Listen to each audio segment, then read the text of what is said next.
நம்ம வெளிப்படுத்தின விசேஷம் 3ஆம் அதிகாரம் 21ஆம் வசனம் நம்ம எடுத்துக்கொள்வோம். இந்த வருஷம் ஆண்டு நம்ம கொடுத்த வாக்குத்தத்தத்துடைய 2வது பகுதியில் ஒரு வார்த்தையை இன்னைக்கு மாலையில் கொஞ்சம் தியானிக்க போகிறோம். வெளிப்படுத்தின விசேஷம் 3ஆம் அதிகாரம் 21வது வசனம் நம்ம சேர்ந்து வாசிப்போம். வெளிப்படுத்தின விசேஷம் 3ஆம் அதிகாரம் 21வது வசனம் வாசிப்போம். நான் ஜெயம் கொண்டு என் பிதாவினுடைய சிங்காசனத்தில் அவரோடே கூட உட்கார்ந்தது போல ஜெயம் கொள்ளுகிறவன் எவனோ அவனும் என்னுடைய சிங்காசனத்தில் என்னோட கூட உட்காரும்படிக்கு அருள் செய்வேன். நம்ம இந்த வசனங்களை தியானிச்சு வரும்போது நம்ம பார்த்துருக்கிறோம், நம்ம ஜெயம் கொள்ள வேண்டிய காரியங்களை இந்த 3ஆம் அதிகாரத்தில் லவோதிக்கேய சபைக்கு ஆண்டவர் சொல்லும்போது அவர் சொல்லுகிறார். ஒரு சில காரியங்கள் நம்மகிட்ட குறை இருக்கு, அந்த குறையை சுட்டி காட்டுறாரு. அந்த குறையை நீங்க மேற்கொள்ளணும், அதை ஜெயிச்சாதான் என்னோடு கூட இறுதியில சிங்காசனத்தை நீங்க அமர முடியும். என்னென்ன குறை? ஒன்று, அதுல வாசிக்கிறோம், முழுவதுமா ஆண்டவருக்கு முழுசா அர்ப்பணிக்கிறது இல்லை. இங்கேயும் ஒரு கால் அங்கேயும் ஒரு கால், இது வேணும் அது வேணும்னு இருக்கிற ஒரு வாழ்க்கை. அந்த மாதிரி வாழ்க்கை ஆண்டவருக்கு பிரியமில்லை. ஆண்டவர் சொல்றாரு, கர்த்தர் தெய்வமான கர்த்தரை சேவிங்க, பாகால் தெய்வமான பாகால சேவிங்க. ஆண்டவர் வேணும்னா ஆண்டரை முழுமையா பற்றி கொள்ளுங்க, உலகம் வேணும்னா உலகத்தை முழுமையா பற்றி கொள்ளுங்க. ரெண்டும் வேணும்னு சொல்லி நீங்க இருக்காதீங்க. அப்போ அந்த வாழ்க்கையை குறித்து வாசிக்கிறோம், குளிரும் இல்லாம அனலும் இல்லாம ஒரு வெதுவெதுப்பான வாழ்க்கை. அந்த வாழ்க்கை மேல நமக்கு என்ன வேணும்? நமக்கு ஜெயம் வேணும் என்று சொல்லி நம்ம பார்க்கிறோம். அடுத்தது அந்த அதிகாரத்துல நம்ம பார்க்கிறோம், என்னுடைய நிலைமையை நான் புரிஞ்சுக்க மாட்டேங்கிறேன். என்கிட்ட அன்பு இல்லை, ஆனா நான் அன்புள்ளவன் நான் நினைச்சுக்கிறேன். என்கிட்ட சகிப்புத்தன்மை இல்லை, ஆனா சகிப்புத்தன்மை இருக்குன்னு நான் நினைச்சுக்கிறேன். என்கிட்ட பரிசுத்தம் இல்லை, ஆனா பரிசுத்தவான் என்று என்னையே நான் ஏமாற்றி கொள்ளுகிறேன். என்னுடைய உண்மை நிலையை நான் புரிந்து கொள்ள மாட்டேங்கிறேன். ஆண்டவர் சொல்றாரு, இதை நீ புரிந்து கொள்ளணும், அந்த விஷயத்துல ஒரு ஜெயம் வேணும் நமக்கு என்று சொல்லி வாசிக்கிறோம். 3வது அடுத்தது என்ன நம்ம பார்த்தோம்னாங்க, பாடுகள் ஆண்டவர் நம்ம மேல கோபமா இருக்கிறார் என்ற அர்த்தம் அல்ல. பல நேரம் ஒரு சின்ன பிரச்சனை வந்துட்டா கூட, சின்ன அசம்பாவிதம் லைஃப்ல நடந்துட்டா கூட ஏதோ ஆண்டவர் நம்ம மேல கோபமா இருக்கிறது போல நம்ம நினைச்சிடறோம். அப்படி இருக்கக்கூடாது. வசனம் சொல்லுது, யாரை நேசிக்கிறாரோ அவங்க வாழ்க்கையில தான் ஆண்டவர் கடிந்து கொள்ளுகிறார், அவர்களை சிச்சிக்கிறார் என்று சொல்லி பார்த்தோம். நான் யாரை நேசிக்கிறோனோ அவர்களை நான் கடிந்து கொண்டு சிச்சிக்கிறேன் என்று ஆண்டவர் சொல்லுகிறார் என்று சொல்லி பார்த்தோம். அப்போ அந்த சிந்தை மேல, அதாவது பாடுகள் ஆசீர்வாதம் என்கிற அந்த எண்ணம் நமக்கு வேணும். பாடுகள் சாபம் என்கிற எண்ணத்தை நம்ம விட்டு ஆண்டவர் எடுத்து போட, அதன் மேல நமக்கு ஜெயம் வேணும்னு சொல்லி பார்த்தோம். சரி, ஆண்டவர் பாட அனுப்புறாரு, ஒரு பலவீனத்தை அனுப்புகிறார், ஒரு சின்ன விபத்து ஏற்படுகிறது, சின்ன இழப்பு ஏற்படுகிறது. எதற்காக செய்கிறாரு? எங்கேயோ நம்ம மனம் திரும்பணும்னு எதிர்பார்க்கிறார். சும்மா ஆண்டவர் செய்கிறது இல்லை. திருவிளையாடல் என்பது போல ஆண்டவர் நம்ம வாழ்க்கையில விளையாடுகிறது இல்லை. ஒரு சின்ன காயம் ஏற்பட்டா கூட, ஒரு சின்ன இழப்பு ஏற்பட்டா கூட ஏதோ ஒரு காரியத்தை நமக்கு கற்றுக் கொடுக்க விரும்புகிறார். சும்மா செய்கிற தேவன் அல்ல. இப்ப கொஞ்ச நேரம் முன்னால வசனம் பார்த்தது போல மனப்பூர்வமாய் மனுப்புத்திரரை கர்த்தர் என்ன செய்கிறது இல்லையா, சஞ்சலப்படுத்துகிறது இல்லை அப்படின்னு சொல்லி பார்த்து ஆண்டவர் என்ன செஞ்சாலும் ஒரு காரணம் இருக்கும். ஒரு காரியம் நடக்கிறதா அதுக்கு பின்னால் என்னோன்று அதான் சொல்றாரு.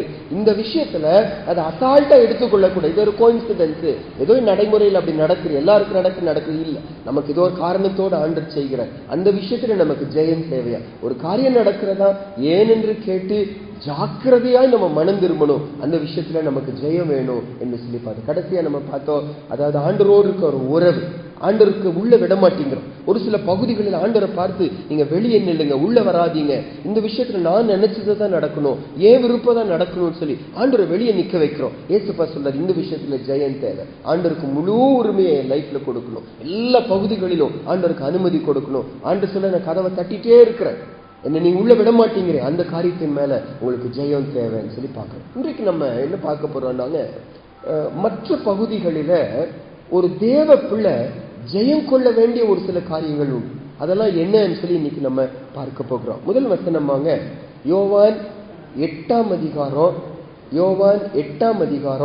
34வது வசனத்தை நம்ம சேர்ந்து வாசிப்போம். யோவான் 8ஆம் அதிகாரம் 34வது வசனம் நம்ம சேர்ந்து வாசிப்போம். யோவான் சுவிசேஷம் 8ஆம் அதிகாரம் அதோடைய 34வது வசனத்தை நம்ம எல்லாருமே சேர்ந்து வாசிப்போம். யோவான் 8ஆம் அதிகாரம் 34வது வசனம். யோவான் 8:34 நம்ம வாசிப்போம். இயேசு அவர்களுக்கு பிரதியுத்தரமாக, பாவம் செய்கிறவன் எவனும் பாவத்துக்கு அடிமையாய் இருக்கிறான் என்று மெய்யாகவே உங்களுக்கு சொல்லுகிறேன். வேதத்துல ஆண்டவர் ஒரு சில சத்தியங்களை சொல்லும் போது மட்டும்தான் மெய்யாகவே நான் உங்களுக்கு சொல்லுகிறேன் என்று சொல்வார். இந்த மெய்யாகவேங்கிற வார்த்தை தான் ஆமேன் என்று சொல்லி ஒரு சில இடங்களிலும் மொழிபெயர்க்கப்பட்டிருக்கும். அப்ப ஆண்டவர் உறுதியாய் சொல்லுகிறாரு, பாவம் செய்கிற ஒரு மனுஷன் அந்த பாவத்துக்கு என்னவா இருக்கிறான்? அடிமையாய் இருக்கிறான். அப்படின்னு என்ன அர்த்தம்? ஏதோ ஒரு தடவை நான் செஞ்சு விட்டுருவேங்க, ஒரு நாள் நான் செஞ்சு விட்டுருவேன், நான் நினைச்சா மாறிடுவேன் என்று சொல்லவே முடியாதான். நான் பாவம் செய்கிறவனா இருப்பேன், அந்த பாவத்துக்கு நான் என்னவா இருக்கிறேன்? அடிமையா இருக்கிறேன். நம்முடைய தியானம் என்ன இன்னைக்கு? ஆண்டவர் என்ன சொல்றாரு? ஆண்டுடைய பிள்ளை ஜெயம் கொள்ளுகிறவனா இருக்கணும். எதன் மேல ஜெயம் கொள்ளுகிறவனா இருக்கணும்? பாவத்தின் மேல ஜெயம் கொள்ளுகிறவனா இருக்கணும். என்ன அர்த்தம் அப்படின்னா என்ன அர்த்தம்? எதோட நம்ம ஜெயம் கொள்வோம்? நம்மோடு ஏதோ சண்டை போடுது, அது ஜெயிக்க பார்க்குது. ஏசப்பா சொல்றாரு, அதை ஜெயிக்க விட்டுறாத, நீ ஜெயிக்கணும்னு சொல்லுகிறாங்க. அப்ப நம்ம லைஃப்ல பாவம் செய்ய வைக்கத்தக்கதான சூழ்நிலை வருகிறது. பாவம்னா என்ன அர்த்தம்? ஆண்டவர் ஒண்ணு விரும்புகிறார், அதை நம்ம செய்ய மாட்டேங்கிறோம். ஆண்டவர் ஒண்ணு வெறுக்கிறார், அதை தான் நம்ம செய்கிறோம்.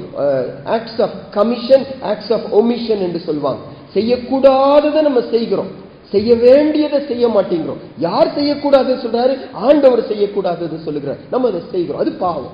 ஆண்டவர் செய்ய சொல்லி சொல்லுகிறார், நம்ம செய்ய மாட்டேங்கிறோம், அதுதான் பாவம். ஏசப்பா சொல்றாரு, இதன் மேல நமக்கு என்ன தேவை? நமக்கு ஜெயம் தேவை. ஜெயம் கொள்ளுகிறவர்களா இருக்கணும். எப்படி ஜெயம் கொள்ளணும்? வசனம் சொல்லுது, அவர் ஜெயம் கொண்டது போல நம்ம என்ன செய்யணும்? நம்ம ஜெயம் கொள்ளணும். இன்னொரு வசனம் கூட வாசிப்போம். ரோமர் புஸ்தகம் 6ஆம் அதிகாரம் 17வது வசனம். ரோமர் 6ஆம் அதிகாரம் 17வது வசனம். பாவத்தின் மேல ஜெயம் கொண்ட ஒரு வாழ்க்கையை ஆண்டவர் நம்மகிட்ட எதிர்பார்க்க. இந்த வசனத்துல அந்த ஜெயத்தை எப்படி பெற்றுக்கொள்ள முடியும்னு சொல்லி ஒரு ஆலோசனையை இந்த வசனத்துல சொல்லுகிறார். ரோமர் 6ஆம் அதிகாரம் 17வது வசனம். ரோமர் 6:17 வாசிப்போம். ரோமர் 6:17. முன்னே நீங்கள் பாவத்திற்கு அடிமைகளாய் இருந்தோம், இப்பொழுது உங்களுக்கு ஒப்புவிக்கப்பட்ட உபதேச சட்டத்திற்கு நீங்கள் மனப்பூர்வமாய் கீழ்ப்படிந்ததினாலே தேவனுக்கு ஸ்தோத்திரம். பாவத்துக்கு அடிமைகளாய் இருந்தாங்களா முற்காலத்துல, ஆனா இப்போ கர்த்தருடைய வசனத்துக்கு, நம்ம கையில ஆண்டவர் நம்பி கொடுத்த வசனத்துக்கு நம்ம மனப்பூர்வமா கீழ்ப்படியும் போது அந்த வசனம் நமக்கு பலன் கொடுக்கிறது, அந்த வசனம் நம்மளை ஜெயிக்க வைக்கிறது. பின்னால வாசிப்போம். ஆவிக்குரிய வாழ்க்கையில எது வாலிப பருவம்னா வசனத்தை உள்ள வைக்கிறோம், வசனத்தை கீழ்ப்படுகிறோம், வசனம் உள்ள நிலைத்திருக்கிறது, நம்ம ஸ்ட்ராங் ஆகிறோம். பாவத்தின் மேல் பிசாசின் மேல் என்ன செய்கிறோம்? ஜெயம் கொள்ளுகிறோம் என்று வாசிப்போம். முதல் காரியம் இன்னைக்கு ஆண்டவர் மாலையில் நம்மோடு கூட பேசுவது, பாவம் செய்கிறவன் பாவத்துக்கு அடிமையாக இருக்கிறான். இந்த அடிமைத்தனத்தின் மேல எனக்கு ஜெயம் தேவை. எப்படி கொடுக்க முடியும்? எப்படி மேற்கொள்ள முடியும்? கர்த்தரை சார்ந்து கொள்ளுகிறோம், வசனத்தை சார்ந்து கொள்ளுகிறோம். ஆண்டவர் உமக்கு பிரியமில்லாத நான் செய்ய மாட்டேன், உமக்கு பிரியமானதை மட்டும் தான் செய்வேன். ஒரு உள்ளத்துல ஒரு தீர்மானம் எடுக்கிறோம். ஆண்டவர் நமக்கு கிருபை கொடுப்பார். ஆண்டவரே, உண்மை நான் துக்கப்படுத்த மாட்டேன், உண்மை நான் வேதனைப்படுத்த மாட்டேன், உண்மை வேதனை உண்மை. இன்னைக்கு நம்ம வசனத்துல பார்த்தபடி அவருக்கு நம்ம லட்சியம் உண்டாக்க மாட்டோம், அதுக்கு பதிலாக நம்ம தகப்பனுக்கு சந்தோஷத்தை கொடுக்கிறவர்களா இருப்போம். பாவத்தின் மேல் ஜெயம் எடுத்த ஒரு வாழ்க்கை. இரண்டாவது, 1 யோவான் 5ஆம் அதிகாரம் 4வது வசனமும் 5வது வசனமும். 1 யோவான் 5ஆம் அதிகாரம் 4வது வசனமும் 5வது வசனமும். 329 புதிய ஏற்பாடுல 1 யோவான் 5ஆம் அதிகாரம் 4வது வசனம் 5வது வசனம். அவனுடைய பிள்ளைங்க ஜெயம் கொள்ளுகிறவர்களா இருக்கணும். ஆண்டவர் ஜெயம் கொண்டார், சிங்காசனத்தை அமர்ந்தார், எனக்கும் அந்த சிங்காசனத்தை கொடுக்க வாக்கு கொடுக்கிறாரு என்று எதிர்பார்க்கிறார். ஜெயம் கொள்ளணும். எதுல இருந்து ஜெயம் கொள்ளணும்? 4வது வசனம் 5வது வசனம் வாசிப்போம். தேவனால் பிறப்பதெல்லாம் உலகத்தை ஜெயிக்கும். நம்முடைய விசுவாசமே உலகத்தை ஜெயிக்கிற ஜெயம். இயேசுவானவர் தேவனுடைய குமாரன் என்று விசுவாசிக்கிறவனே அன்றி உலகத்தை ஜெயிக்கிறவன் யார்? நிறைய ஆழமா அதுல சத்தியங்கள் அடங்கி இருக்கும் இந்த வசனத்துல. ஆனா நம்ம தியானிக்கிறது என்ன? இன்னைக்கு உலகத்தின் மேல ஜெயம் பெற்றவர்களா இருக்கணும் ஆண்டவர் எதிர்பார்க்கிற. உலகத்தின் ஈர்ப்புகள், உலகம் நம்மளை இழுக்குது, உலகம் நம்ம கர்த்தருக்கு விரோதமா வாழ வைக்குது, உலகம் கர்த்தருக்கு விரோதமா சிந்திக்க வைக்கிறது. ஆண்டவர் சொல்றாரு, இந்த உலகம் உனக்கு விரோதமாய் நிற்கிறது, இந்த உலகத்தின் மேல நம்ம என்ன செய்யணுமா? நம்ம ஜெயம் பெறும். உலகம் வரும்போது என்ன அர்த்தம்? சிம்பிளா வசனமே சொல்லுது பாரு. கொஞ்சம் முன்னால் 2ஆம் அதிகாரம் 1 யோவான் 2ஆம் அதிகாரத்துல 16வது வசனம். 1 யோவான் 2ஆம் அதிகாரம் அதோடைய 16வது வசனம். அதுக்கு முந்தின பக்கம் 1 யோவான் 2ஆம் அதிகாரம் 16வது வசனம் வாசிக்கலாம். ஏனெனில் மாம்சத்தின் இச்சையும் கண்களின் இச்சையும் ஜீவனத்தின் பெருமையும் ஆகிய உலகத்தில் உள்ளவைகள் எல்லாம் பிதாவினால் உண்டானவைகள் அல்ல, அவைகள் உலகத்தினால் உண்டானவைகள். இந்த உலகத்தின் மேல ஜெயம் பெறணும் அப்படின்னு சொல்லும்போது உலகத்துல இருக்கிற அத்தனை காரியத்துக்கும் 3 பிரிவா ஆண்டவர் பிரிக்கிறார். என் கண்களுக்கு ஆசையை கொடுக்கிறேன், என் உடம்புக்கு என் மாம்சத்துக்கு ஒரு ஆசையை கொடுக்குது, எனக்கு ஒரு பெருமைக்காக ஒரு சில காரியத்தை செய்ய வைக்கிறேன். இந்த உலகம் அப்படி செய்கிறதா? ஆண்டவர் சொல்லாரு, அதன் மேல நமக்கு என்ன வேணும்? நமக்கு ஜெயம் வேணும். எப்படி ஜெயிக்க முடியும்? இந்த வசனம் சொல்லுது, ஆண்டவர் மேல வைக்கிற விசுவாசத்தினாலதான் என்ன செய்ய முடியும்? ஜெயிக்கும். நம்ம சுயத்தினால முடியாது. உலகம் ரொம்ப பவர்ஃபுல்லானதுதான். அந்த கண்ணில் பாக்குறோம், அது வேணும்னு நினைக்கிறோம், அது எனக்கு உரியதல்ல, கர்த்தர் எனக்குன்னு அதை வைக்கல, ஆனா அது எனக்கு அடையணும்னு நான் ஆசைப்படுகிறேன். மாம்சத்துல ஒரு சில ஆசை உண்டாகிறது, அது எனக்கு கண்டிப்பா வேணும்னு நம்ம நினைக்கிறோம். ஆண்டவர் எனக்கு உரியது அல்ல என்கிறார். ஏசப்பட்ட அதன் மேல நீங்க என்ன செய்யணும்? ஜெயம் எடுக்கணும். பெயருக்காக, புகழுக்காக, மற்றவங்க என்ன பாராட்டணும் என்பதற்காக ஒரு சில தவறை நம்ம செய்ய போகிறோம். ஆண்டவர் சொல்றார், அதன் மேல நீங்க ஜெயம் எடுக்கணும்.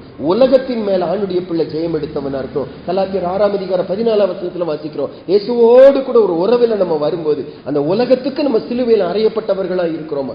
உலகம் நமக்கு சிலுவையில் அறையப்பட்டதா மாறுகிறதா? உலகத்தின் மேல ஆண்டு நமக்கு ஜெயம் கொடுக்கிறார். எல்லாரும் என்ன செய்யறதுங்க? மனுஷனா பிறந்துட்டோம், இந்த ஆசையில விழுந்துட்டேன். ஒரு கொஞ்சம் வருஷம் முன்னாலுங்க ரொம்ப பாப்புலரான ஒரு ரிலிஜியஸ் லீடர் இந்தியா முழுதும் பயங்கர பாப்புலர் ஆனவர். வாலிப பருவத்துல ரொம்ப பாப்புலர் ஆகி ஒரு மதத்தை சேர்ந்தவர். நல்ல பிரசங்கம் பண்ணுவாரு, நல்ல வேதங்களை அழகா விவரிப்பாரு, எல்லா இடங்களும் ரொம்ப பாப்புலர் ஆனார். அவருடைய டிவி நிகழ்ச்சி பயங்கர பாப்புலர் ஆகி கொண்டிருக்கு. சடனா அவரை குறித்து அவர் கூட இருந்தவங்களே அவருடைய ரகசியமான ஒரு நடந்த சம்பவத்தை வீடியோ மாதிரி எடுத்து வெளியே காமிச்சிட்டாங்க. எல்லாருக்கும் அவமானமா போய், அவருக்கு அவ்வளவு அவமானமா போயிடுச்சு. அவருடைய ரகசிய வாழ்க்கை வெளியே கொண்டுட்டாங்க. அப்ப அதை குறித்து சொல்லப்பட்ட இன்னொரு மூத்த மனுஷன் சொன்னாங்க, என்ன செய்யுது, அவரும் ஒரு மனுஷன் தானே, அவரும் மனுஷன் தானே, விழுந்துட்டாங்க அப்படின்னு சொல்லுவோம். பல நேரம் நம்ம அப்படி சொல்லுகிறோம், நம்ம மனுஷன் தானே, நம்ம விழுந்துருவோம். ஆனா ஆண்டுடைய பிள்ளைங்க அப்படி வாழக்கூடாது. ஆண்டு நமக்கு ஜெயம் கொடுக்க விரும்புகிறாரு. இத என்ன செய்யுது, மாம்சம் பலவீனம் என்று சொல்லி நம்ம விழுந்து விடக்கூடாது. ஆண்டுடைய பிள்ளைங்க யாரு? ஜெயம் கொள்ளுகிறவர்களா இருக்கணும். ஆண்டவரே, இந்த கண்களுக்கு இச்சைக்கு நான் இடம் கொடுக்க மாட்டேன், மாம்சத்தின் இச்சைக்கு இடம் கொடுக்க மாட்டேன், பெருமைக்காக இந்த காரியத்தை நான் செய்ய மாட்டேன் என்று சொல்லி உலகத்தின் மேல ஜெயம் பெற்றவர் இரண்டாவது இருக்கணும். மூன்றாவதுங்க, எபிரேயர் 2ஆம் அதிகாரம் 14-15 நம்ம சேர்ந்து வாசிப்போம். ஆணுடைய பிள்ளைங்க வெற்றி பெற்றவர்களா இருப்பாங்க, ஜெயம் கொண்டவர்களா இருப்பாங்க. எதுல ஜெயம் கொள்வாங்க? பாவத்தின் மேல் ஜெயம், உலகத்தில் இருக்க ஆசை இச்சைகள் மேல ஜெயம். மூன்றாவதாக இந்த வசனத்துல எபிரேயர் 2:14-15 எபிரேயர் 2:14-15 வாசிப்போம். எபிரேயர் 2ஆம் அதிகாரம் 14வது வசனமும் 15வது வசனம் வாசிப்போம். ஆதலால் பிள்ளைகள் மாம்சத்தையும் இரத்தத்தையும் உடையவர்களாய் இருக்க அவரும் அவர்களைப் போல மாம்சத்தையும் இரத்தத்தையும் உடையவரானார். மரணத்துக்கு அதிகாரியாகிய பிசாசானவனை தமது மரணத்தினாலே அழிக்கும்படிக்கும் ஜீவ காலமெல்லாம் மரண பயத்தினாலே அடிமைத்தனத்திற்கு உள்ளானவர்கள் யாவரையும் விடுதலை பண்ணும்படிக்கும் அப்படி ஆனார். ஏசப்பா ஏன் பூமிக்கு வந்தார்? அந்த எல்லையற்ற ஒரு தேவன், மகிமை நிறைந்த ஒரு தேவன், ஆதியும் அந்தமும் இல்லாத தேவன், என்னையும் உங்களை போல ஒரு லிமிட்டடான இந்த சரீரமா ஏன் ஆண்டவர் வந்தாருன்னு சொன்னா பல காரணங்கள். ஒரு காரணம் என்ன? நம்மை ஆண்டவர் விடுதலையாக, எதிர்ந்து விடுதலையாக்க. இந்த வசனம் என்ன சொல்லுது? மரண பயத்திலிருந்து என்ன செய்யணும்? என்னை விடுதலையாக்க வந்தார். எல்லா பயத்திலையும் பெரிய பயம் என்ன? மரண பயம். அந்த சாவுங்கிற இடம் வரும்போது அசைக்கப்படாதவங்க யாருமே இல்லை, தங்களை ஒப்பு கொடுக்காதவங்க யாரும் இல்லை. அந்த மரண நேரம் வரும்போதுங்க, அந்த நேரத்திலிருந்து தப்பிக்கிறதுக்காக என்ன வேணா செய்ய மனுஷன் ஆயத்தமாயிருவாங்க. அதை நினைச்சுதான் யோபுவுக்கு பிசாசு சொன்னான், ஜீவனுக்கு நீங்க தொட்டு பாருங்க அவங்கள மறுதளிப்பான் என்று சொல்லி. ஆனா யோபு அந்த நேரத்தில் என்னதான் இழப்பு வந்தாலும் நான் செத்து போனாலும் அவர் மேல நம்பிக்கையா இருப்பேன் என்று சொல்லி யோபு அறிக்கை செய்தான். அதுல அவர் ஜெயம் பெற்றாருன்னு வாசிக்கிறோம். எனக்கு உங்களுக்கும் இருக்கிற ஒரு பெரிய இப்போ சிச்சுவேஷன் வித்தியாசமா மாறும். நீ இயேசுவை நம்பின உன்னை கொல்ல போறேன்னு சொல்லி சொல்லுகிறாங்க. அந்த நேரத்துல நம்ம ஜீவனுக்கு பயப்படுகிறவங்க, மரணத்துக்கு பயப்படுகிறவர்களா இருப்போமானா ரொம்ப சிம்பிளா இயேசு வேண்டாம் சொல்லி தூக்கி எரிஞ்சிட்டு போயிடுவோம். ஆனா ஆண்டுடைய பிள்ளைங்க யாரு? அந்த மரண பயத்தின் மேல ஜெயம் பெற்றவர்கள். நான் செத்து போனாலும் நான் கவலைப்பட மாட்டேன், எங்க போக போறேன்? என் ஆண்டுகிட்ட போக போறேன், இங்க கொஞ்சமா தான் அவர் அறிகிறேன், அங்க போகும்போது அவர் இன்னும் நான் அறிந்து கொள்வேன் என்ற அந்த சந்தோஷம் இருக்கும். மரண பயத்தின் மேல் ஜெயம் பெற்றவர்களா இருப்பாங்க. நம்ம இன்னைக்கு எப்படி இருக்கிறோம்? ஆண்டுடைய பிள்ளைங்க சொல்லி சொல்லக்கூடிய நமக்கு மரணம்னு சொன்னாலே ஒரு அபசகனமா இருக்கிறதா? மரணத்தை குறித்து பேசினாலே கோபம் வந்துடும். அன்னைக்கு யாரோ சொன்னாங்க, சபைக்கு யாரோ வந்து கொண்டிருக்காங்க. அப்போ அவங்க யாரையோ சந்திச்சிருக்காங்க. அவங்க சொன்னாங்க, எங்கே போறீங்கன்னு சொல்லி கேட்டாங்களா. இங்கே வண்ணாம்பாறையில் இருக்க சர்ச்சுக்கு தான் போறோம்னு சொல்லி சொன்னாங்க. அங்கேயா போறீங்க, ஏன் அங்கே போறீங்கன்னு ஏன் சொல்றீங்கன்னு கேட்டாங்களா. அங்கே சாவு பத்தியே பேசுவாங்க, மரணத்தை குறித்தே பேசுவாங்க அப்படின்னு சொல்லி சொன்னாங்க. பயமா இருக்கும், அவங்க உட்காரும் போதே பயமா இருக்கும் அப்படின்னு சொல்லி சொன்னாங்களா. யாருமே மரணத்தை குறித்து கேட்பதற்கு ஆயத்தமா இல்லை. ஆனா அதுதான் ரியாலிட்டி. ஒரு நாள் சந்திக்க போறோமே, ஒரு நாள் மூச்சு என்ன விட்டு எடுக்கப்பட போகிறது. இந்த வயசுல அதுக்கு ஒரு லிமிட் இல்லையே. இந்த வயசுலதான் மரணம் வரும்னு சொல்லி இல்லையே. எந்த வயதிலும் மரணம் வர முடியுமே. நம்ம ஆராய்ந்து பார்க்கணும். ஆண்டவரே, மரண நேரம் வரும்போது அதை பயத்தோடு நான் சந்திக்க கூடாது. அந்த காரியத்தின் மேல எனக்கு ஜெயம் கிடைக்கும். எப்ப சந்திக்க முடியும்? நான் எப்ப செத்து போனாலும் ஆண்டட்ட போவேன். என் பாவம் என்னை பின்தொடரல, என் பாவத்தை ஏசப்பா சிலுவையில சுமந்து தீர்த்துட்டாரு, நான் மன்னிக்கப்பட்டுட்டேன், நான் சாகும்போது பாவம் என்னோடு வரப்போகிறது இல்லை, ஏசு என் கையை பிடிச்சிட்டு இருக்கிறாரு, சந்தோஷமா நான் அங்க போய் சேர போறேன். அந்த உணர்வு இருக்கிறவங்க பயத்தின் மேல் ஜெயம் பெறுவாங்க. ஆண்டவர் நம்மகிட்ட எதிர்பார்க்கிறாரு, ஆண்டுடைய பிள்ளைங்க மரண பயத்தின் மேல் ஜெயம் பெற்றவர்களா இருக்கணும். வாசிக்கிறோம். 4ஆவதாக வெளிப்படுத்தின விசேஷம் 12ஆம் அதிகாரம் 11வது வசனம். வெளிப்படுத்தின விசேஷம் 12ஆம் அதிகாரம் 11வது வசனம். பரலோகத்துல இருக்கிற கூட்டம் யாரு அப்படின்னு சொல்லி அவங்களுடைய ஒரு அடையாளத்தை இந்த இடத்துல சொல்லுகிறாங்க. வெளிப்படுத்தல் 12ஆம் அதிகாரம் 11வது வசனம் வாசிப்போம்.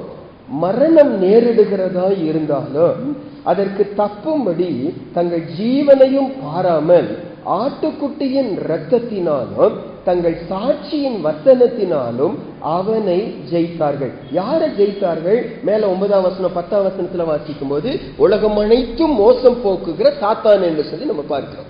அப்ப இந்த வசனம் சொல்லுது, ஆண்டுடைய பிள்ளைங்க பிசாசின் மேல ஜெயம் கொண்டவர்களா என்ன செய்யணும்? இருக்கணும். பலருக்கு இந்த அறிவியல் இவ்வளவு வளர்ந்த இந்த நாட்களில் இதெல்லாம் நம்ப முடியுமா? தீய சக்தி ஒண்ணு இருக்கு, பிசாசு ஒண்ணு இருக்கு, பேய் பிசாசு இருக்குன்னு சொல்லி சொல்றதெல்லாம் நம்ப முடியுமா? நமக்கு வேதம் தான் ஸ்டாண்டர்ட். வேதம் சொல்லுது அப்படி ஒருவன் இருக்கிறான் என்று சொல்லி. அவனுடைய வேலையே என்ன? மனுஷனை திருடுவதும் கொல்லுவதும் அழிக்குவதும் தான். மனுஷனுடைய வாழ்க்கையில் இருக்க நிம்மதியை திருடுவது, சந்தோஷத்தை திருடுவது, ஒரு மனதை திருடுவது, பரிசுத்தத்தை திருடுவது, அவங்களை கொல்லுவது, அவங்களை அழிப்பது பிசாசுடைய வேலை. ஆண்டவரோ ஜீவன் உண்டாக்க வந்தார். தீய சக்தி என்று ஒன்று இருக்கிறது, பிசாசின் சக்தி என்று ஒன்று இருக்கிறது. ஆனா ஆண்டவர் சொல்றார், ஆண்டுடைய பிள்ளைங்க யாரு? அவன் மேல ஜெயம் எடுக்க. எப்ப ஜெயம் எடுக்க முடியும்? எப்ப பிசாசின் காரியத்தின் மேல நமக்கு ஜெயம் எடுக்க முடியும்? அவனுடைய பொருள் ஒண்ணு நம்ம லைஃப்ல என்ன செய்யக்கூடாது? இருக்கக்கூடாது. அவனுடைய காரியங்கள் இருக்கக்கூடாது. ஏசப்பா சொல்றாரு, இந்த உலகத்தின் அதிபதி வருகிறான். யாரும் சொல்ற சாத்தான் வருகிறான். ஆனா அவனுக்கு என் மேல கொஞ்சம் கூட என்ன இல்லை, உரிமை இல்லை. ஏன் அவனுக்கு என் மேல இடம் என்ற இடமே இல்லைன்னு சொல்லி சொல்லுகிறான். நம்ம யோசிச்சு பார்க்கணும். பிசாசின் மேல எப்ப ஜெயம் எடுக்க முடியுமானா அவன் சம்பந்தப்பட்ட காரியங்கள் எனக்குள்ள இருக்கிறதா? அவன் சம்பந்தப்பட்டது என்ன? பெருமை. அவன் சம்பந்தப்பட்டது எனக்குள்ள பெருமை இருக்குன்னா பிசாசுக்கு நான் இடம் கொடுத்திருக்கிறேன். அவன் சம்பந்தப்பட்டது அசுத்தமான இச்சைகள். எனக்குள்ள அசுத்த இச்சை இருந்துச்சுன்னா சாத்தானுக்கு என் லைஃப்ல நம்ம இடம் கொடுத்திருக்கிறோம். இப்படி எத்தனையோ காரியங்கள் பிசாசுக்கு நம்ம இடம் கொடுத்திருக்கிறோமா? கோபம் கொள்வோம்னா நம்ம பிசாசுக்கு இடம் கொடுக்கிறோம். மற்றவங்களை மன்னிக்காம இருக்கிறோம். வைராக்கியம், விரோதம் வைத்துக் கொள்வோம்னா பிசாசுக்கு நம்ம இடம் கொடுத்திருக்கிறோம். பிசாசுக்கு இடம் கொடுத்த ஒரு வாழ்க்கை பிசாசின் மேல ஜெயம் எடுக்க முடியாது. அசுத்தமான பாவ பழக்கங்கள் என் லைஃப்ல இடம் கொடுத்திருப்பேன். அவனுக்கு விண்டோ திறக்கிற உள்ள வருவதற்காக ஆண்டவர் சொல்றாரு, ஆண்டுடைய பிள்ளைங்க பிசாசின் மேல ஜெயம் எடுக்க. எப்படி ஜெயம் எடுக்க முடியும்? ஆண்டுடைய வசனத்தினால, அவருடைய ரத்தத்தினாலதான் என்ன செய்ய முடியும்? ஜெயம் எடுக்க முடியும். சுயபலத்தினால முடியாது. பிசாசு பயப்படுகிற ஒன்னே ஒண்ணு இயேசுவின் நாமமும் அவருடைய ரத்தமும் அவருடைய வசனம் தான். அதை சார்ந்து கொள்வோம். பிசாசின் மேல ஜெயம் எடுத்தவர்களா இருப்போம். பாவத்தின் மேல் ஜெயம், உலகம் அதில் இருக்கிற இச்சைகளின் மேல் நமக்கு ஜெயம். 3வது மரண பயத்தின் மேல் ஜெயம். 4வது சாத்தானின் மேல் ஜெயம். 5ஆவதாக 1 கொரிந்தியர் 15ஆம் அதிகாரத்துக்கு வருவோம். 1 கொரிந்தியர் 15ஆம் அதிகாரம் 57வது வசனம். 1 கொரிந்தியர் 15ஆம் அதிகாரம் 57வது வசனம். 1 கொரிந்தியர் 15:57. 1 கொரிந்தியர் 15:57 வாசிப்போம். நம்முடைய கர்த்தராகிய இயேசு கிறிஸ்துவினாலே நமக்கு ஜெயம் கொடுக்கிற தேவனுக்கு ஸ்தோத்திரம். இங்க எதை குறித்து சொல்லிட்டு வர்றாருன்னா இந்த இடத்துல வந்துங்க, ஒரு கூட்ட மக்கள் உயிரோட எழுந்து நித்திய நித்தியமா கர்த்தரோடு இருக்க போகிறாங்க. ஒரு கூட்ட மக்கள் அவங்க சாகும்போது அவங்க முடிவு நித்திய நரகமா இருக்க போகிறது. மரணம்னு வாசிக்கிறோம், பாதாளம் இந்த இடத்துல வாசிக்கிறோம். ஆனா ஆண்டவர் சொல்றார், இயேசு ஒரு மனுஷன் நம்பும் போது அவன் முடிவு நரகமா இருக்காது. அந்த நரகத்திலிருந்து ஏசப்பா ஜெயம் கொடுக்கிறார். இயல்பின்படி, என்னுடைய பிறப்பின்படி என்னுடைய முடிவு நரகமா தான் இருக்க முடியும். ஏன்னா நான் பாவத்துல பிறந்து இருக்கிறேன், நான் பாவத்துல வாழ்ந்து கொண்டு இருக்கிறேன். பாவமுள்ள ஒரு மனுஷன் பரிசுத்தமுள்ள சொர்க்கத்துக்கு போக முடியாது. பாவமுள்ள ஒரு மனுஷன் யாரா இருந்தாலும் சரி, அவங்க எந்த மதத்தை சேர்ந்தவர்களா இருந்தாலும், அவங்க கிறிஸ்தவனாவே இருந்தாலும் சரி, பாவமுள்ள ஒரு மனுஷன் முடிவு சாகும்போது பாவம் கூட இருமானா அவங்க முடிவு பரலோகமா இருக்க நரகம் தான் போக முடியும். ஆனா ஏசுவாமியை நம்பும் போது, ஆண்டவர் மேல நம்பிக்கை வைக்கும் போது, என் பாவத்தை அவர் சுமந்துட்டாரு, என் மேல பாவம் இல்ல, ஏசப்பா சுமந்துட்டாரு, அந்த நம்பிக்கை வரும்போது அந்த நரக பயத்திலிருந்து ஏசப்பா நம்ம விடுதலை ஆக்குற. நரகத்தின் மேல, மரணத்தின் மேல, பாதாளத்தின் மேல, நீங்க மேல வாசிப்போம், மரணமே உன் கூர் எங்கே, பாதாளமே உன் ஜெயம் எங்கே, அதன் மேல ஆண்டவர் நமக்கு ஜெயம் கொடுக்கு. இது வரைக்கும் அது ஜெயம் கொடுத்துட்டு இருக்கிறது, அது மேற்கொண்டு கொண்டு இருக்கிறது. நிறைய தடவை அந்த காரியம் நம்மளை பயமுறுத்துகிறது. ஏசாமிட்டு நம்பி வரும்போது, நான் நரகம் போக போகிறது இல்லை, நான் பரலோகம் போக போகிறேன், நான் பாதாளம் போக போகிறது இல்லை, நான் சொர்க்கம் போக போகிறேன், நிச்சயத்தை ஏசப்பா கொடுக்கிறேன். ஏசாமி கொடுக்கிற எல்லா ஆசீர்வாதங்களையும் மேன்மையான ஆசீர்வாதம் என்ன, நித்தியமாய் அவரோடு கூட வாழ்வதுதான். இந்த பூமி ஒரு நாள் முடிஞ்சு போயிடும், ரொம்ப நாள் இந்த பூமியில இருக்க போகிறது இல்லை. நிறைய பேர் சாப்பாட்டுக்கு ரொம்ப முக்கியத்துவம் கொடுக்கிறாங்க, நல்ல சரியான சாப்பாடு, இந்த மாதிரி சத்து உள்ள சாப்பாடு என்னெல்லாம் சொல்லுகிறாங்க. ஒரு நாள் முன்னால செய்தியில் ஒரு இதுல வந்துருந்துச்சு, ஒரு சகோதரனை குறித்து சொன்னாங்க. நல்ல ஸ்ட்ராங்கா இருக்கிறவர், எல்லாமே அவரா விளைய வச்சு, மெடிசின் இல்லாம, உரம் போடாம, எல்லாமே கேர்ஃபுல்லா விளைய வச்சு நல்லா சாப்பிடுறவர், நல்ல ஸ்ட்ராங்கா இருக்கிறவர். 30 வயசுல சடனா மரித்து போனார், சடனா ஹார்ட் அட்டாக். அவருக்கு வரத்தக்கதான வாய்ப்பே இல்லை. எல்லா விதத்திலும் ஒழுங்கா நடக்கிறார், சரியா உடம்ப பார்த்து கொள்கிறார், எல்லாம் செய்யறாரு. 30 வயசுல மரணம் வந்துருச்சு. உடம்புக்கு அவ்வளவு முக்கியத்துவம் கொடுத்தாரு, உடம்பு இந்த பூமியில ரொம்ப நாள் இருக்கும்னு சொல்லி நினைச்சாரு. ஆனா முடிவு அந்த நித்திய வாழ்க்கைக்கு அவர் யோசிக்கவே இல்லை. ஏசப்பா பிள்ளைங்க யாரு? நரகத்தின் மேல ஜெயம் எடுத்தவர்கள். நான் நரகத்துக்கு போக போகிறது இல்லை, நான் பாதாளம் போக போகிறது இல்லை, இயேசுவை நம்புவதனால நான் பரலோகம் போக போய் நிச்சயம் உள்ளவர்கள். நம்முடைய நிச்சயம் அப்படி இருக்கிறதா? நமக்கு ஒரு நாள் வரப்போகிறது தானே. நம்முடைய முடிவை நம்ம எங்க செலவழிக்க போகிறோம்? ஆண்டவரோடு செலவழிக்க போகிறோமா, நரகத்தோடு செலவழிக்க போறோமா? 6வதாக ரோமர் 8ஆம் அதிகாரத்துக்கு வருவோம். நம்ம இன்னும் 2 காரியத்தை மட்டும் பார்த்து முடிச்சிருவோம். அதே ரோமர் 8ஆம் அதிகாரத்திலே தான் 2 காரியமும் நம்ம பார்ப்போம். ரோமர் 8ஆம் அதிகாரம் 35, 36, 37. இந்த இடத்துல ஒரு காரியத்தின் மேல அவனுடைய பிள்ளைங்க ஜெயம் எடுக்கணும், ஜெயம் கொள்ளுகிறவர்களா இருக்கணும். என்ன வாசிக்கிறோம்? ரோமர் 8ஆம் அதிகாரம் 35, 36, 37 வாசிப்போம். உமது நிமித்தம் எந்நேரமும் கொல்லப்படுகிறோம், அடிக்கப்படும் ஆடுகளைப் போல எண்ணப்படுகிறோம் என்று எழுதியிருக்கிறபடி நேரிட்டாலும் கிறிஸ்துவின் அன்பை விட்டு நம்மை பிரிப்பவன் யார்? உபத்திரவமோ, வியாகுலமோ, துன்பமோ, பசியோ, நிர்வாணமோ, நாசமோசமோ, பட்டயமோ, இவை எல்லாவற்றிலேயும் நாம் நம்மில் அன்பு கூறுகிறவராலே முற்றும் ஜெயம் கொள்ளுகிறவர்களாய் இருக்கிறோம். 6வதாக என்ன பார்க்கிறோம்? நான் ஆண்டுடைய பிள்ளையாய் வந்ததுக்கு அப்புறம், நான் ஆண்டவரை ஏற்றுக்கொண்டதுக்கு அப்புறம், பைபிள் எங்கேயுமே ஒரு பிரச்சனையே இல்லாத வாழ்க்கையை உனக்கு தர்றேன்னு ஏசப்பா சொல்லவே இல்லை. அப்படி நம்ம நினைப்போம், நம்ம ஏமாந்துப்போம். அப்படி ஏசப்பா சொல்லவே இல்லை. பெட் ஆஃப் ரோசஸ் சொல்லுவோம், ரோஜாக்களின் படுக்கையை உனக்கு நான் கொடுக்கிறேன்னு ஏசப்பா சொல்ல. அதுக்கு பதிலா ஆண்டவர் சொல்றாரு யோவான் 16ஆம் அதிகாரத்துடைய கடைசி வசனத்துல, உலகத்தில் உங்களுக்கு நிச்சயமா என்ன இருக்கு? உபத்திரவம் உண்டு என்று சொல்லி ஆண்டவர் சொல்லுகிறார். இந்த பூமியில இருக்கிற வரைக்கும் பாடுகள் இருந்து கொண்டுதான் இருக்கும். இந்த பூமியில இருக்கு, அது அவருடைய நீதி, அது அவருடைய நீதி. அந்த நீதியை யாரும் மாற்ற முடியாது. அந்த உபத்திரவத்தின் நடுவில் தான் நம்ம லைஃப் சேஞ்ச் ஆகுறது. நமக்கு எல்லாம் நல்லா நடந்துச்சுன்னாங்க, கடவுளை குறித்து நினைக்கவே நம்ம 5 நிமிஷம் தான் இருக்கு. 5 நிமிஷத்துல நான் முடிச்சிருவேன், சரியா? 5 நிமிஷம் பொறுமையா இருப்போம்.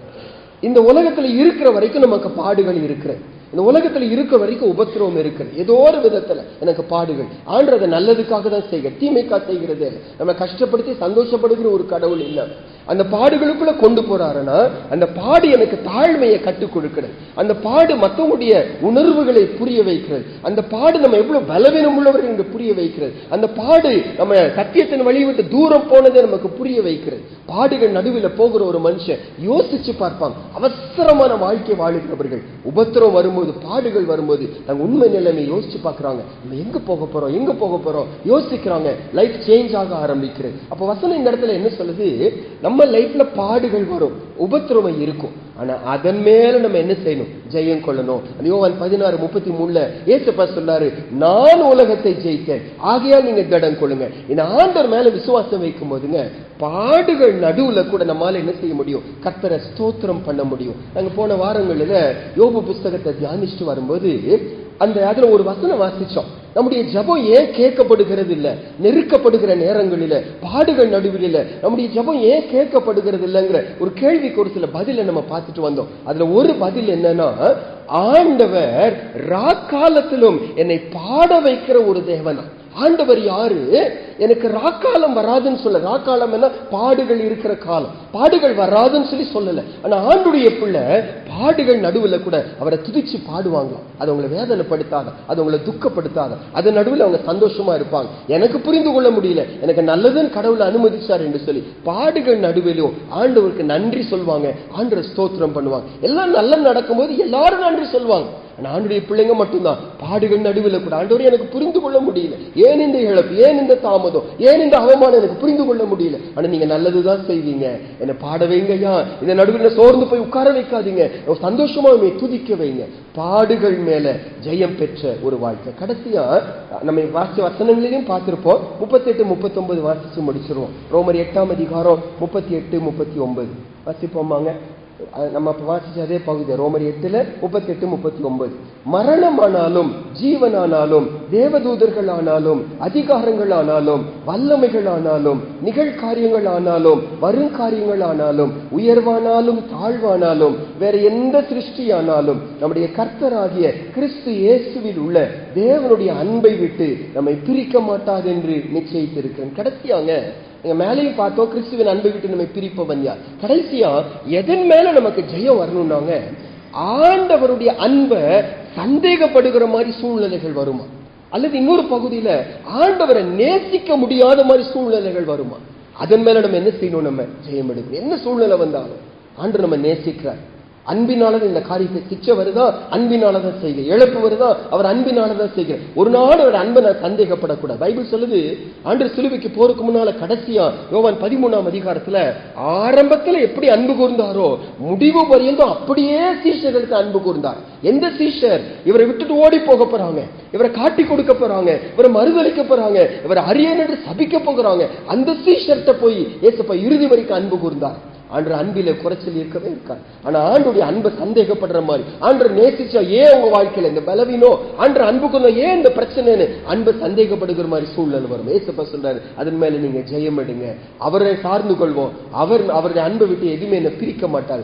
ஆண்டவர் என்ன நேசிக்கிறார், அது மட்டும் நமக்கு போதுமான. உபத்திரவத்துல பாடுகள் நடுவில் போகும்போது குடும்பத்தார் புரிந்து கொள்ளாம போகலாம், நண்பர்கள் புரிந்து கொள்ளாம போகலாம், ஆனா நேசிக்கிற ஒருவர் உண்டு, என்ன நேசிக்கிற ஒருவர், என்னை புரிந்து கொள்கிற ஒருவர் உண்டு. இந்த காரியத்தில் நம்ம ஜெயம் எடுக்க இருக்கணும். பாவத்தின் மேல ஜெயம் எடுத்தவர்களா இருக்கணும், உலக இச்சையின் மேல ஜெயம் எடுத்தவர்களா இருக்கணும், மரண பயத்தின் மேல ஜெயம் எடுத்தவர்களா இருக்கணும், பிசாசின் மேல நான் ஜெயம் எடுத்தவனா இருக்கணும், நரகோ போவேனோங்கிற அந்த பயத்தின் மேல நான் ஜெயம் எடுத்தவனா இருக்கணும். பாடுகள் வரும், பாடுகள் நடுவில் கூட கர்த்தரை துதிக்கிறவனா ஜெயம் எடுத்தவனா இருக்கணும். அவனுடைய அன்பை விட்டு பிரிக்கிற எல்லாவற்றிலிருந்தும் ஜெயம் எடுத்தவர்களா இருக்கும். அப்படியே கண்ணில் மூடுவோமா, நம்ம ஜெபிச்சு முடிப்போங்க.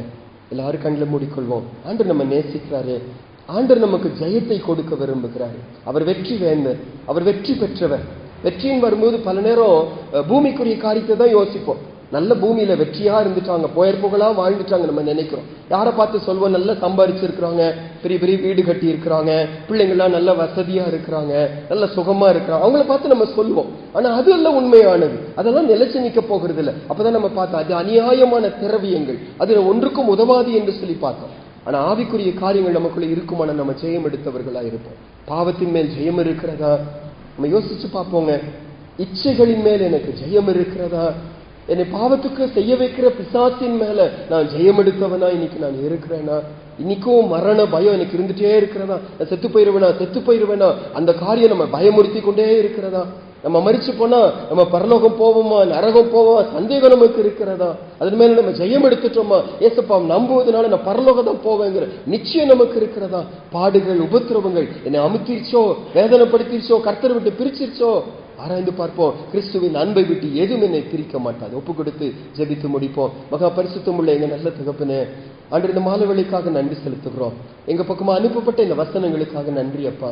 அதனுடைய பிள்ளைங்க நாங்க ஜெயம் கொள்ளுகிறவர்களா இருக்கணும் சுவாமி. ஏதோ ஒரு நாள் அல்ல, ஏதோ இந்த ஜெப நேரம் மட்டுமல்ல, எங்க வாழ்நாள் இறுதி வரைக்கும் மரண பரியந்தம் நாங்க ஜெயம் கொள்ளுகிறவர்களா இருக்கணும் நீங்க எதிர்பார்க்கிறீங்க. இன்னைக்கு எங்க முன்னால நீங்க வைத்த இந்த காரியங்களுக்காக ஜெபிக்கிறோம். அன்று யாரெல்லாம் எதிலையோ சிக்கி நிக்கிறாங்களோ, அடிமைப்பட்டு நிக்கிறாங்களோ, ஒருவேளை மரண பயமா இருக்கலாம், பிசாசை குறித்து ஒரு பயமா இருக்கலாம், நரகத்துக்கு போயிருவேணுங்கிற பயமா இருக்கலாம், ஏதோ ஒரு பாவ பழக்கத்துக்கு அடிமைப்பட்டவர்களோ ஒருவேளை இருக்கலாம், ஏதோ ஒரு ஆசை இச்சையில இதை அடைஞ்சே ஆகணும், இதை பெற்றே ஆகணுங்கிற ஒரு இச்சையில அடிமைப்பட்டவர்களாக இருக்கலாம். எதுவா இருந்தாலும் இயேசு கிறிஸ்துவின் நாமத்தின் நிமித்தம் என் ஆண்டவர் ஜெயம் கொண்டவரா இருக்கிறதுனால உங்களுடைய நாமத்தினால எங்களுக்கு நீங்க ஜெயம் கொடுப்பதற்காக நன்றி அப்பா. அன்று இன்னைக்குதான் ஒருவேளை புதுசா வந்து இந்த வசனத்தை கேட்டுக்கொண்டிருக்கொள்ளுக்காக ஜெபிக்கிறோம். ரெக்கார்டிங் மூலமா கூட எங்கேயோ இதை கேட்டுக்கொண்டிருக்கொள்ளுக்காக நாங்கள் ஜெபிக்கிறோம். ஏசப்பா, எனக்கு விடுதலை இல்லையே, எனக்கு ஜெயமே இல்லையே, நான் தோற்று போய் கொண்டே இருக்கிறேன், நான் இன்னும் மாம்சத்திலே வாழ்ந்து கொண்டு இருக்கிறேன், எதை குறித்து கவலைப்படுகிறாங்களோ இயேசுவின் நாமத்தின் நிமித்தம் உடைய வல்லமையுள்ள நாமத்தினால ஜெயம் கொடுக்கிற தேவனை இன்னைக்கு மாலையில ஜெயம் கொடுக்க முடியாது நாங்கள் ஜெபிக்கிறோம். பலப்படுத்துங்க. நாங்க இங்கிருந்து பிரிஞ்சு போகிறோம், உமக்காக வாழ பண்ணுங்க. வெற்றி பெற்ற ஒரு வாழ்க்கை, வெற்றி வேந்தனா இயேசுவை சார்ந்து வாழ்ந்து முடிக்க கிருபை கொடுங்க. எதை குறித்து கவலையோடு பாரத்தோடு நிற்கிறாங்களோ அந்த காரியத்தில் கர்த்தருடைய கரம் குறுக்கிடும்படியாக நாங்கள் ஜெபிக்கிறோம். உங்களுடைய பார்வையில சரியானதை உங்களுடைய பிள்ளைங்களுக்கு நீங்க செய்து உங்களுடைய நாமத்தை மகிமைப்படுத்திக் கொள்ளுங்க. துதிகன மகிமை உமக்கு செலுத்துகிறோம். இயேசுவின் மூலம் ஜெபிக்கிறோம் நல்ல பிதாவே. ஆமென்.